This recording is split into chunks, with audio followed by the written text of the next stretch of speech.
Hi, Steve here. Are you sick and tired of this chaos in the world? The uncertainty? It seems like the world has been turned upside down. But what if I told you that this so-called new normal is not about our safety, but about something much more sinister? Let me unveil the true purpose of the new normal, if you don't already know. The new normal is really about destroying everything we once knew. The bustling city streets, the vibrant economy, and our way of life are all being dismantled. But why? To make way for the agenda of the elite. They want a world with fewer people, where power is concentrated in their hands. One way they're achieving this is through the mass vaccination campaign. While they claim it's for our safety, there's a hidden agenda. These vaccines aren't about health. They're about control. They contain hidden ingredients designed to weaken our immune systems and manipulate our minds. Once their plan is complete, cities will be ghost towns, small businesses will be decimated, and the middle class will cease to exist. They want a world filled with obedient workers who are easily controlled. This destruction is the first step towards their ultimate goal of global domination. But we can't let them succeed. We have to resist and expose their true intentions. It's time to unite, to stand up for our rights and freedoms.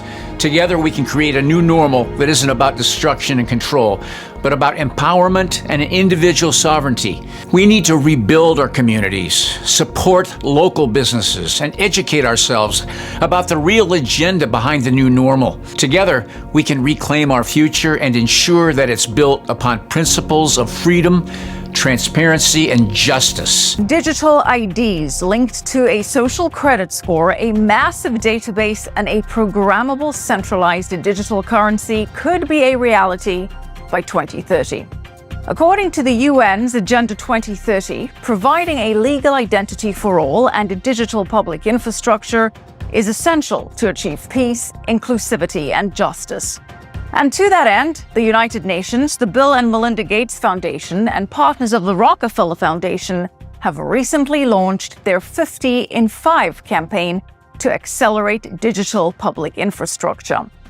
The aim is to facilitate digital ID, digital payments like central bank digital currencies, and data sharing rollouts in 50 countries in 5 years' time, or by 2028. Now, the digital public infrastructure, or DPI, is an all-inclusive phrase for a technocratic governance system powered by 3 main components: digital ID, digital payments, and massive data sharing. Now, DPI is being pitched as a mechanism for financial inclusion, convenience, improved healthcare, safety and security, and to progress an environmentally green agenda. But my next guest says it's all part of an Orwellian plan to exercise control and shape a dystopian future by what he calls the controligarchs. Seamus Bruner details all of this in his latest book, Controligarchs: Exposing the Billionaire Class, Their Secret Deals, and the Globalist Plot to Dominate Your Life. Seamus, good to have you with us. Welcome to Kitco. Thank you so much, Michelle. It's good to be with you.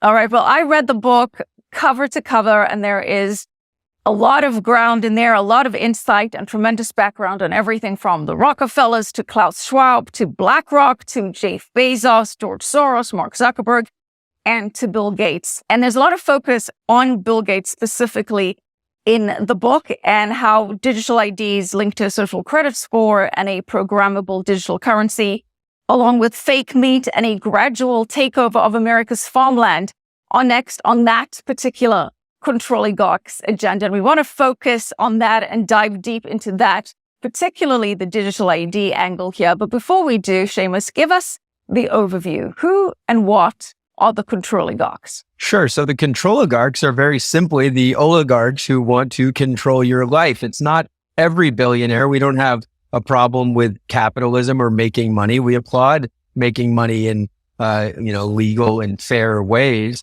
But these men have used the powers of government and their relationship with government, much like the oligarchs in other countries around the world, to seize control over key industries, whether it's food, finance, healthcare, energy, and critically information. The information industry, I mean, a lot of people think of like censorship and they've been shadow banned or deplatformed, and obviously that's not good. But the direction that information and with the digitalization of everything, Klaus Schwab calls it the digitalization of everything. That was one of the pillars of his great reset. We're headed for some pretty scary territories, and we're already there in a lot of ways.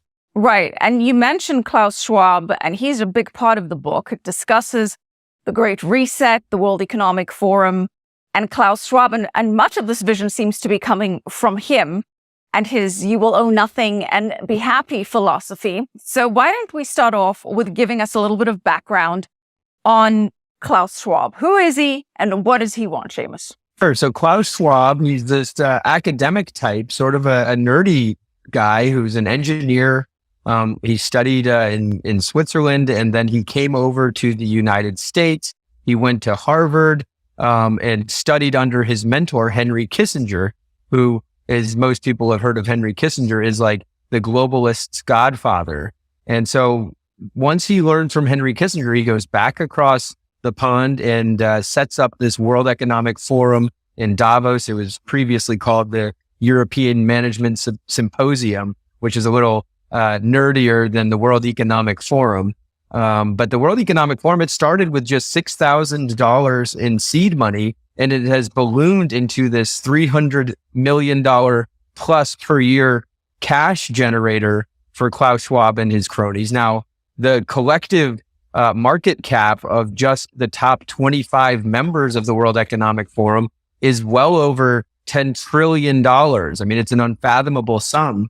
BlackRock is a key financial institution backing the World Economic Forum. That would add another $10 trillion in BlackRock's assets under management, with Vanguard and State Street, two of the second and third largest asset managers. You're up over $25 trillion in terms of the financial might of the World Economic Forum. That's higher than the GDP of the United States and also China, and of course, every other country in the world. So these are very, very powerful entities. And so what happens in Davos, I mean, these are kind of like the self-appointed hall monitors of the globe. They're the ones who put out a report saying that cows are bad for the environment. And then next thing you know, countries around the world are trying to ban cattle. And they say that cars are bad for the environment. And here in the United States, Governor Newsom in California has announced that gas-powered vehicles will be banned soon. And so out of the World Economic Forum, it kind of is this petri dish of tyrannical policies. Now, they always cloak it in words like sustainable and green and climate friendly. But when the policies are put into place, it leads to less and less control over your own life. And so, yes, I mean, starting with Klaus Schwab, and we can get into him, and what his role in the pandemic is and what the Great Reset was into, but that's kind of the general overview. All right. And we will get into how the pandemic really provided an opportunity to push forward some of these agendas. But before we get into that, give us still a little bit more background on Klaus Schwab. Where did he spring up from? How much power does he really have? How did he accrue this power? Sure. So his power comes from his ability to convene this forum. I mean, without the forum, he'd really be nobody. We've tried to get, a handle on his net worth. He's located in Switzerland. It's very notoriously secretive over there, but we found his house, and it's not really a house as much as it is a giant estate. It is adjacent to the World Economic Forum in Davos, the gigantic palatial estate with 10-foot high walls around it. So we know he's doing quite wealthy. I mean, the news reports that his net worth has been in news articles around $1 million for the past 25 years, and that's simply not possible. So his power comes from the corporations who fund this World Economic Forum. And so the ideas aren't so much cooked up by Davos, they're cooked up by its members, corporations like BlackRock, let's say, or the Bill and Melinda Gates Foundation. Bill Gates is a keynote speaker there. Mark Zuckerberg attends. George Soros delivers keynote lectures. And so I traced the Davos white papers, and a lot of information has been scrubbed from the internet. They really only put out the good PR, not really the stuff that says, and this is how you can control citizens' lives. But going through their white papers, you find that it's actually organizations like the Bill and Melinda Gates Foundation who dream up the policies, and then everybody goes to Davos to get on the same page. It's really more of a bringing everybody together, syncing their strategies, getting their strategies in sync, and making sure that they all have the right talking points for how digital ID will help people, participate in society better. I mean, the things like digital ID or digital currencies. I mean, Larry Fink of BlackRock recently said that we need a central bank digital currency because it will make cross-border payments for migrants who've come to the United States or come to Canada.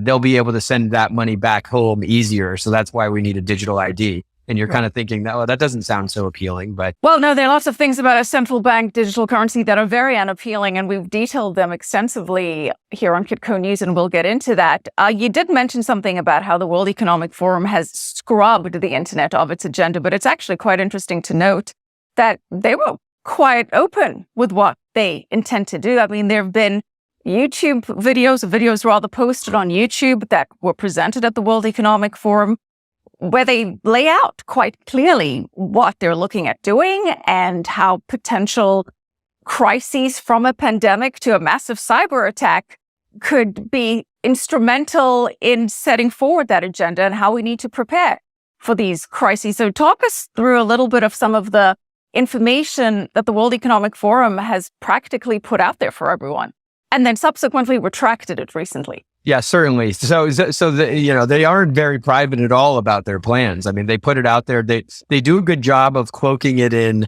This is for diversity, equity, inclusion, or this is to save the planet. And all of their ambitious, lofty goals. I mean, so yeah, digital ID is a big priority. So when Klaus Schwab announced his Great Reset, it was in July of 2020. He says the pandemic is. Everybody needs to prepare to have an angrier world. Everybody's going to be angry because the economy is going to suffer because of the lockdowns that we were advocating. Of course, they did very well. I mean, I talk about the trillions of dollars that were transferred from the middle and lower classes to men like Klaus Schwab, Bill Gates, Mark Zuckerberg, Jeff Bezos, etc. But part of this so he said, so I see a need for a great reset. The pandemic has given us this opportunity. His word is opportunity. And I believe Justin Trudeau has used the same word. It's kind of funny. They all saw this tragic event as an opportunity to seize control of society. And so the four things that Klaus Schwab identifies as what the opportunity the pandemic provided is, number one, it's going to help us build back better in a greener way. And so you're in the middle of the pandemic, you're thinking, what does a virus have to do with the climate? But we're starting to see what it has to do with that. The other thing is it's going to upend capitalism. And so Klaus Schwab is not a capitalist. He has this new system that he calls stakeholder capitalism. He tries to make it sound like it's a capitalist system, but it's really not. It's much closer to China's model of state-run capitalism, which is this merger of kind of authoritarianism, but some corporations are allowed to get rich. Stakeholder notably doesn't include the people. It's the business leaders, it's the political decision makers, it's the NGO leaders. But on Klaus Schwab's list of stakeholders, we're not there. So in that sense, they're unelected leaders. They're unelected and therefore unaccountable. That's a big problem. Mm-hmm. ESG is another priority of the Great Reset, is probably number 3, and the digitalization of everything. Yeah. And so that's kind of where digital ID fits in, and central bank digital currencies is. And you think to yourself, what the heck does a pandemic have to do with digitalizing everything? And when you go through all of the World Economic Forum literature, you realize that all of these plans were well in the works before the pandemic started. And that's why the pandemic became such an opportunity. Climate change just wasn't doing it. It wasn't cutting it. People weren't willing to give up all of their freedoms to save the planet. It sounded far too ambitious. But for the pandemic, while locking everyone down, vaccine passports provide a great entryway for a global digital ID regime.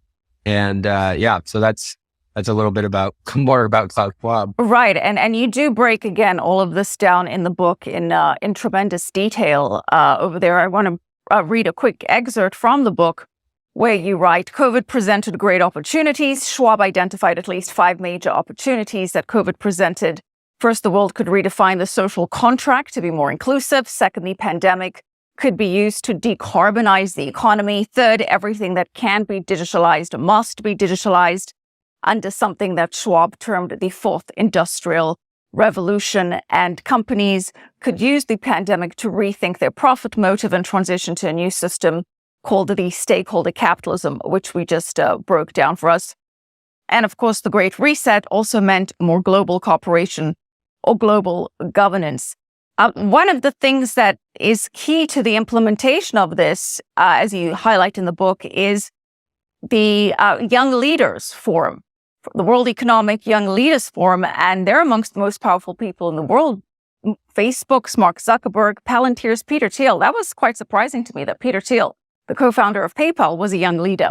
The founder of Wikipedia, Jimmy Wales, the Rockefeller Foundation president, Rajiv Shah, the co-founder of YouTube, Chad Hurley, just to name a few that are part of this World Economic Forum Young Leaders ensemble. Break that down for us a little bit more, how that helps shape the vision.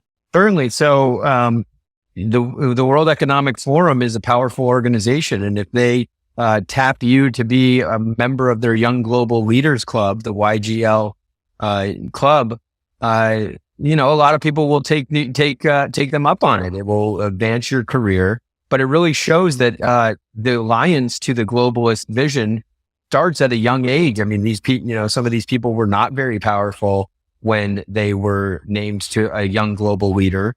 And once they become that, they kind of, the doors open to them. And from corporations who are members of the World Economic Forum, they'll be more likely to hire a young global leader. They'll be more likely to support a candidate running for office if they've been a young global leader. And so prior to maybe the pandemic, this would not have, it's kind of become a toxic brand now in a lot of ways. So if you're running for office and it suddenly comes out that you were a young global leader, people will be immediately suspicious of your allegiance, whether you're allied with the country or whether you're allied with Davos. But prior to the pandemic, I mean, the World Economic Forum was not a very well-known organization. And so a lot of people became these young global leaders, and now they can't really shake the brand. Yeah. Like Tulsi Gabbard will, for example, in America, will have to answer questions, or there's some senators who were young global leaders who have to answer questions about it. And they probably wish they weren't young global leaders. Yeah, I think Senator Tom Cotton is one of the senators that you mentioned in the book, and his general ideology does not seem to be aligned with what you would expect from the World Economic Forum. More on that, you write in the book that the World Economic Forum has declared a bold agenda among its ambitions: the abolition of private property and personal privacy, the elimination of fossil fuels, a global transition away from animal protein to an insect-based food system. You'll owe nothing, the World Economic Forum has famously assured, ominously adding, and you'll be happy. So as we've discussed, it's been very open about what it wants to do. Why are these their agendas? Yeah, it almost sounds like a threat, doesn't it? You will own nothing, but you will be happy. Like, you don't really have a choice here. They don't believe in private property ownership. Klaus Schwab doesn't. I mean, they want to bring about a renter-based economy where you don't own your house, you don't own your car. They think it's a brilliant and lovely idea, but most people don't want to be a renter for life, paying someone else's mortgage in a property owned by BlackRock or Blackstone. And effectively what that looks like is it's a paywall around your entire life. I mean, like you get to a website or something, you hit the paywall. That's not so fun. They want a subscription-based lifestyle. And you see it like member corporations of the World Economic Forum, they've really adopted this subscription model type business model where like Mercedes and BMWs, if you want to access various features on the vehicle you're driving, I mean, you've already paid for the vehicle, but if you want to have the remote start function for the vehicle, you have to pay an extra $10 a month. If you want heated seats, you have to pay another $5 a month. So you can quickly see how it gets out of hand. And like, I mean, you won't be able to afford nice things. And they're kind of seemingly on board with that. Well, I mean, arguably you can say that that's a revenue model, right? Continued revenue stream once you sell the car to, maintain, as I say, revenue for the company. But in terms of what the World Economic Forum says is the overriding premise, I mean, they sort of put this under the umbrella of trying to protect the planet, right? I mean, isn't that sort of the overarching theme, that it's all for your own good? It's actually quite benevolent, and we're doing this to preserve and protect the environment and the planet. Yeah, exactly. I mean, who could be against protecting the planet? I mean, I don't think anybody wants to kill the planet or to hurt the planet in any way. And that's why it's an unassailable mission, unless you have the facts. And the facts are that these are not about saving the planet. I mean, whether it's the electric vehicles or the lab grown meats. I mean, both electric vehicles and lab grown meats are much more carbon intensive than their natural equivalents. Just ask farmers. I mean, nobody knows how to be sustainable better than a farmer. They've had the farms in their families in some cases for generations. They know about resource exhaustion that would kill their business, so they don't want to exhaust resources. Nobody knows sustainability better than farmers, and yet they want to put the family-owned farms out of business and use the more carbon-intensive type farming practices. So, if you just a little bit of scrutiny, and you can see these guys aren't about saving the planet. It's, the obvious headline that happens every year around Davos is, look at them flying on their private jets. Right. They don't have to fly on their private jets. They could use Zoom and Skype like they forced the rest of us to do. Or fly during the commercial, pandemic. heaven forbid. Or they could fly commercial. Totally. Exactly right. And they have already, written in exemptions, I believe in the UK or in Europe, where private jet travel will be exempt from like net zero and Agenda 2030 restrictions. So of course, it's always going to be rules for thee, not for me, when you're talking about people like Klaus Schwab. Right. And again, in your book, you detail the war on farmers, how Bill Gates has been buying up much of America's farmland, the agenda there. So I really encourage our viewers to read the book to get the detail.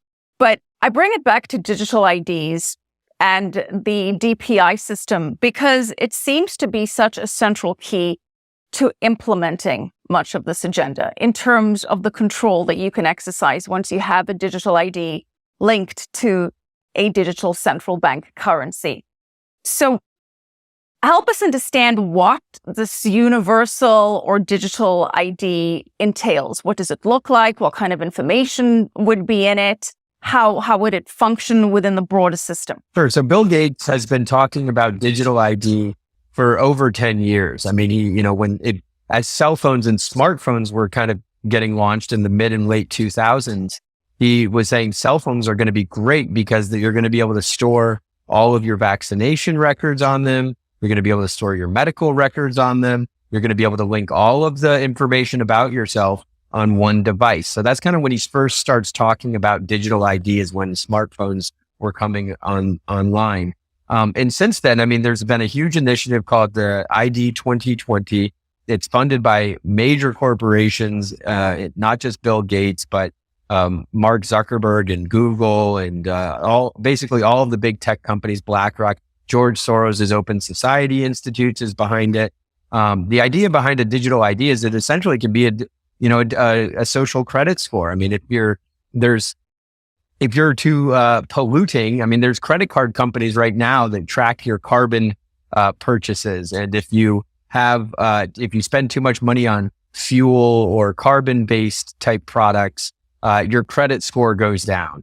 That's exactly, I mean, you see that sort of desire amongst these globalist elites where they can monitor your spending, monitor like what you're into. I mean, of course, you see the censorship on big tech platforms. If you're speaking, in opposition to any of this kind of stuff, you'll get censored and shadow banned. So why not do that to your finances and using a digital ID? And so the digital ID is one of those things where the pandemic, actually really did advance the agenda there with the vaccine passports. Of course, you saw that in Canada, but we also saw it in the United States.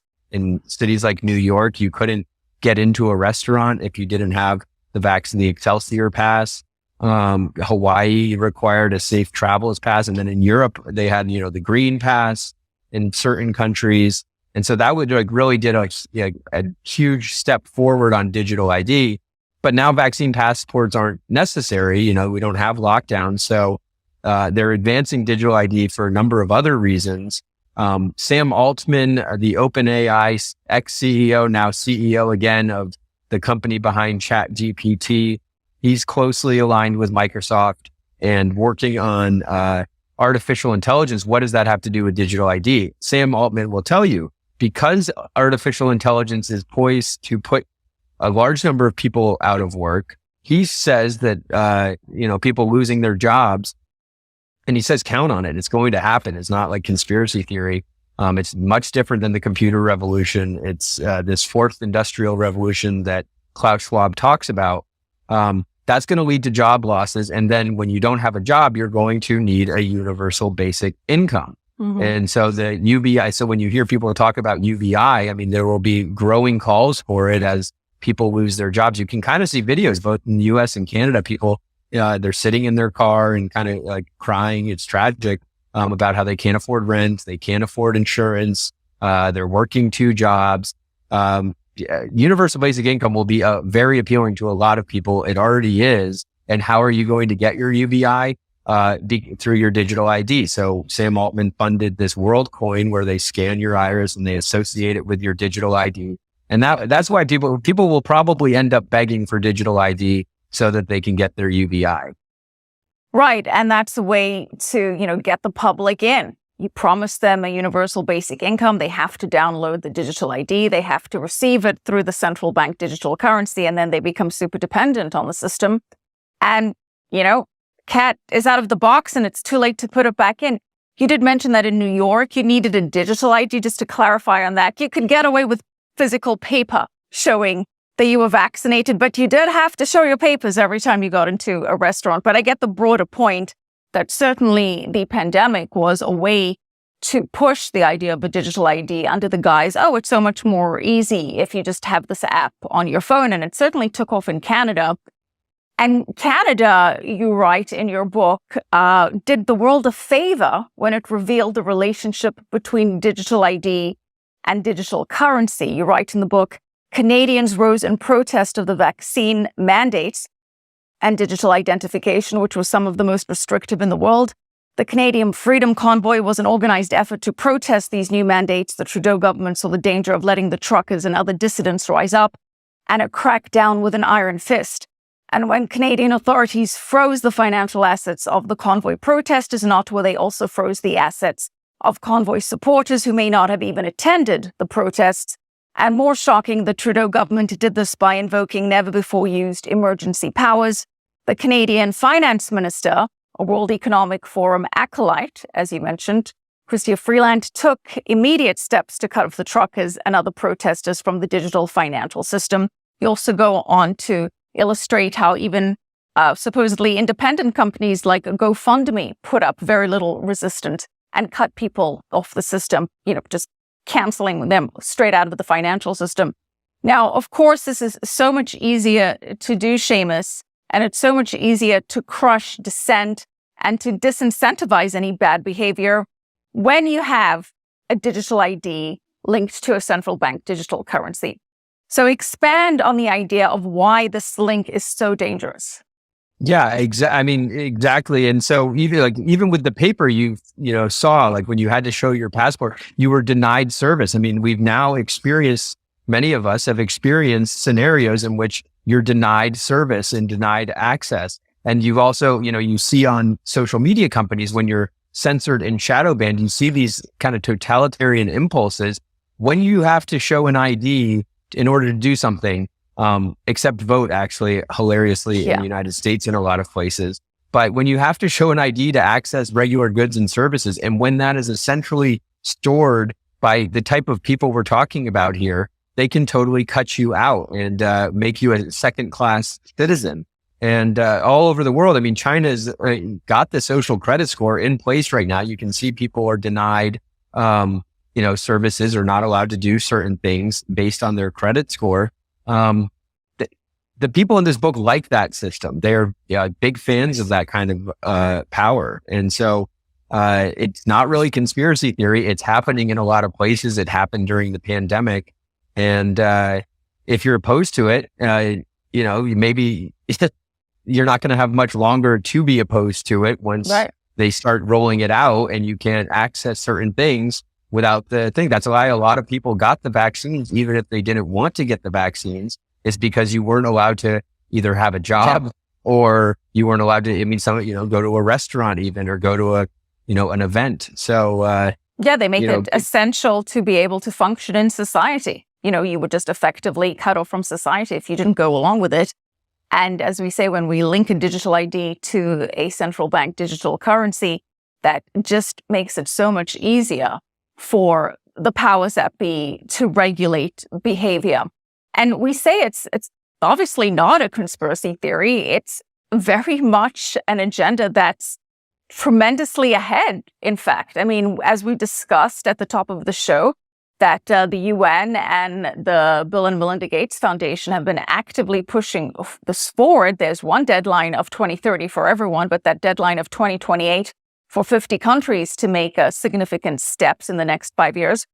And just as we are in terms of where we are as a progress report here, in Australia, which had some of the strictest lockdowns and some of the most government overreach during COVID, they're quite far ahead with digital IDs. The finance minister there, Katie Gallagher, says digital IDs are very high on the agenda, and a national digital verification service could be in place as soon as mid-2024. So by mid of next year, and she says, especially considering New South Wales and South Australia already have state-based versions of digital IDs. Those first mover countries that we discussed in the 15.5, those include Bangladesh, Estonia, Ethiopia, Moldova, Norway, Senegal, Sierra Leone, Singapore, Sri Lanka, and Togo. And according to a new study from Juniper Research, the number of users of digital ID documents globally will exceed 6.5 billion by 2026 from 4.2 billion in 2022. So this expansion of over 50% has clearly been accelerated by the pandemic, according to the research here. And similar efforts are being made here in the US, right? I mean, the US is not exempt to this at all. In fact, you've got a number of states letting residents prove their identity digitally. Of course, not to vote, as we discussed, the irony there that oftentimes you don't even need to show identity to vote. But as of September of this year, the Federal Transportation Security Administration accepts mobile IDs in California, Iowa, and 4 other states at more than 24 airports across the country. So it's clearly moving along. The Improving Digital Identity Act was passed by the U.S. Senate Homeland Security and Governmental Affairs Committee and moved on to the full Senate for debate. So as we are, Seamus, is it too late? Is there any way to stop this train, or is just this inevitable at this point? Well, that would be a depressing thought if there was nothing we could do about it. Certainly, I think there's things we can do. You can resist, you can not comply. We saw that worked actually in the pandemic, at least in the United States, and every other country to a degree. I mean, the compliance rates were much higher. I think the US is probably one of the lower compliance rates. And that's probably the reason that there's such with funding from George Soros to just upend just create chaos, whether it's at the border or with these, opening of the prisons and hiring these prosecutors who are tough on crime. Probably why there's such an onslaught against the United States is because we don't comply, a lot of us, with certain things like a digital ID. So I won't be getting one. I guess they can't force me to get one, or maybe they'll try. I don't think it's over, not at all. And I think, the one thing you can do is share this information and tell everyone you know about it. I mean, they'll call you a conspiracy theorist, but not if you come with the facts and show, talk about the events. Like there was this event, Collective Strength, where all of the central bankers got together and this was on the central bank digital currency. They get together and they talk about, it's like a war game where they plan out sort of like the event 201 was for COVID.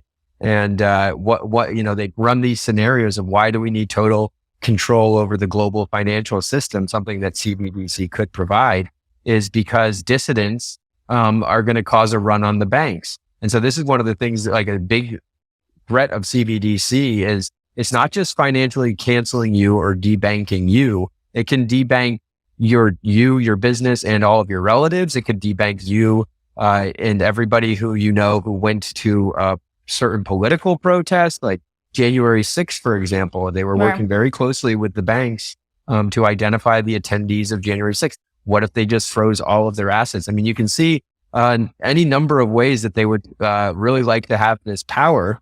And you can just show people examples of them using this power, like freezing the assets of the Canadian trucker convoy organizers. It's already been done. And so, it's not conspiracy theory. You just have to have the facts and share those. Well, it's not conspiracy theory. Over 110 countries are in active stages of developing a central bank digital currency. And as we've just run through, the agenda to get a digital ID is very, very far ahead. I'm just seeing the Philippines, for example, issued digital IDs for 76 million citizens. So it's underway. It's underway in terms of digital IDs. Developing a central bank digital currency is underway. And the link of using the two together to control people is still not something that is, widely seen as the likely outcome. How is this being pitched to people? Like, how is this being sold in terms of people wanting to opt in? We discussed the universal basic income as one of the incentives. What are the other ways that authorities are trying to make citizens volunteer to do this or think that it'll be beneficial to them? Well, it's usually one of three ways or all three ways, and it's safety, security, and convenience. And, combined, those are three good reasons to do some things. This is for your safety and security and your convenience. I mean, it's shocking the number of things that you'll do just for convenience. Turning over your biometric data to clear to fly, to save some time in line. It's not that there's anything wrong with that, but you can totally see why people would want to do it, to save some time, to save some money. And of course, I mean, safety is a big one. This will protect you in some way. And then with the universal basic income, I mean, of course, for cash, I mean, you can pay somebody, so that kind of falls under convenience. Mm-hmm. So, I mean, the security one on the CBDCs is like, we really need to lock down terrorism. We got to make sure that we can freeze the terrorists' money. That one's falls under safety or security. That was one of the examples they used in this war game exercise. The collapse of the financial system, ironically, the banks who precipitate previous global financial crises are saying that, in order, we must get what we want or the system will collapse. It's like, maybe you should be investigated. Why is Bill Gates pushing for this digital ID? Why is he trying to take over America's farmland? Why is he pushing for fake meat? What do you think? And again, asking you to read into his mind here, is the drive behind his desire to do this? Gathered control over key industries, and healthcare is a big one. Bill Gates has done the same thing. So for every dollar, we calculated this and put it in the book, for every dollar he gives away, he really gets $2 in return.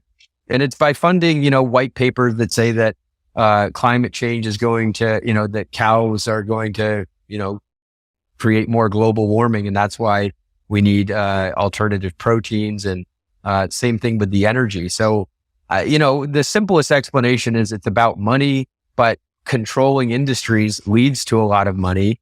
And when you see some of the comments that these guys have, it's a God complex. I mean, they, with the food, they think that they can make a better cow in a lab somehow. They think that they can create life extension products with the mRNA technologies. I mean, mRNA, Bill Gates was funding long before the pandemic. And really, if you look at the founder of Moderna and the chief science officer, there's a great TED talk he gives on YouTube about what mRNA can do. It can, it's anti-aging type applications. And then with the transhumanism and the artificial intelligence and the OpenAI, Microsoft is the largest backer of OpenAI.